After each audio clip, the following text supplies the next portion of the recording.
कि टीपी त्यागी साहब आपके पास आना चाहती हूँ। तब तो ये जो विस्तारवादी नीति है जो चाइना करता है वही उसी रास्ते पर तो इजराइल और यूएस एक साथ चल रहे हैं। ईरान की जहां तक स्थिति है, कोई भी राष्ट्र, संप्रभु राष्ट्र ये यही चाहेगा कि भाई हमारी जमीन में दखल मत दो, और किसी का भी हक बनता है। भारत ने भी कितने ज्यादा पाबंदियों के बीच अपना न्यूक्लियर वेपन तैयार किया, ये हम जानते हैं, तो क्यों नहीं अलाउ होना चाहिए?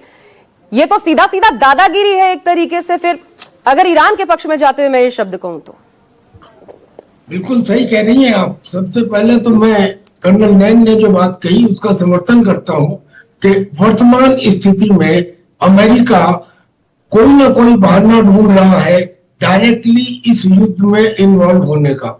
इसलिए उसने ये कहा कि अगर हमारे किसी भी मिलिट्री बेस के ऊपर उसके करीब 40,000 ट्रूप और 8 ठिकाने हैं मिडिल ईस्ट में, किसी भी तरह का कोई भी हमला होता है तो फिर हम ईरान के ऊपर इतना बड़ा हमला करेंगे जो उसने कभी कल्पना भी नहीं की होगी।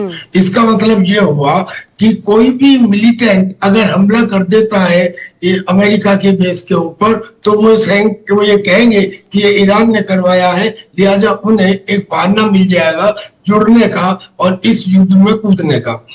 वैसे भी वो कहें या ना कहें, एक्टिव कन्नाइवेंस हो या ना हो, टैसिट अप्रूवल तो निश्चित रूप से अमेरिका का हर कदम में रहा है जो भी इजराइल ने अब तक एक्शंस लिए हैं। एक बात। दूसरा एक कारण और है, इस समय अमेरिका को मजबूरन इंटरवीन करना पड़ सकता है, और वो कारण ये है कि जो ईरान की बैलिस्टिक लॉन्ग रेंज मिसाइल्स हैं उनको, और खासतौर पे जो सुलेमानी कासिम मिसाइल्स हैं, वो मिसाइल्स हैं जिन्हें लॉन्चिंग से पहले रिफ्यूलिंग नहीं करना पड़ता। अब ये जो पॉइंट है ये इंपॉर्टेंट है। लॉन्चिंग से पहले रिफ्यूलिंग नहीं करना पड़ता, यानी वो जमीन में महीनों के महीनों रह सकती हैं और जब जरूरत हो तो मिनटों में निकल के आ जाए और स्ट्राइक करें।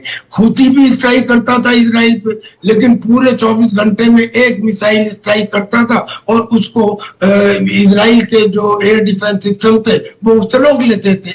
लेकिन यहाँ पे जब मिनटों में group of long range ballistic missile का अटैक हुआ तो इजराइल के एयर डिफेंस सिस्टम उसमें नाकाम होने लगे, और जिस तरह का डिस्ट्रक्शन तेल अवीव में, हाफा में और यरूशलेम में हुआ, ऐसा तो कभी इजराइल ने सोचा भी नहीं था। लिहाजा वो और ज्यादा डिस्ट्रक्शन ना हो इसलिए भी अमेरिका को इसमें इंटरवीन करना पड़ता है। But now there is a catch-22 situation. अगर अमेरिका इंटरवीन करता है तो निश्चित बात है कि रशिया और चाइना भी इंटरवीन करेंगे। पता लगा है कि चाइना ने तो एक अपना कार्गो शिप हथियार लेकर वहां भेज भी दिया है। पर मैं आपके अब मूल क्वेश्चन पे आता हूं कि भाई ईरान को भी तो न्यूक्लियर हथियार बनाने का हक है जैसे भारत को हक था। अमेरिका ने लाख मना किया लेकिन हमने न्यूक्लियर हथियार बनाए, और भी देशों ने बनाए हैं, तो वो ईरान को भी हक होना चाहिए। लेकिन ईरान एक ऑक्टोपस है, जो हिजबुल्लाह है, जो हमास है, जो हुती है, क्या ये देश है? ये आतंकी संगठन है। और आतंकी संगठन उसने ये 3 नहीं, उसने बहुत सारे आतंकी संगठन बहुत सारे देशों में बनाए हुए हैं, फैलाए हुए हैं, और जिनकी वजह से वो रीजनल स्टेबिलिटी के लिए एक खतरा है। एक तो इस वजह से ईरान को कंट्रोल करना है, और दूसरा इस वजह से कि ईरान की जो फिलॉसफी है और जो हमास की, हिजबुल्लाह की और हुती की फिलॉसफी है वो ये है कि इजराइल यहूदियों का नाश कर दिया जाए, सर्वनाश कर दिया जाए, इन्हें खत्म कर दिया जाए। क्योंकि 1948 में जब अमेरिका ने इजराइल को बसाया था मिडिल ईस्ट में, ये सोचकर कि मिडिल ईस्ट की जो ये ऑयल प्रोड्यूसिंग कंट्रीज हैं इनमें मेरा प्रभाव बना रहे, तो इसलिए अमेरिका तो इजराइल के साथ रहेगा।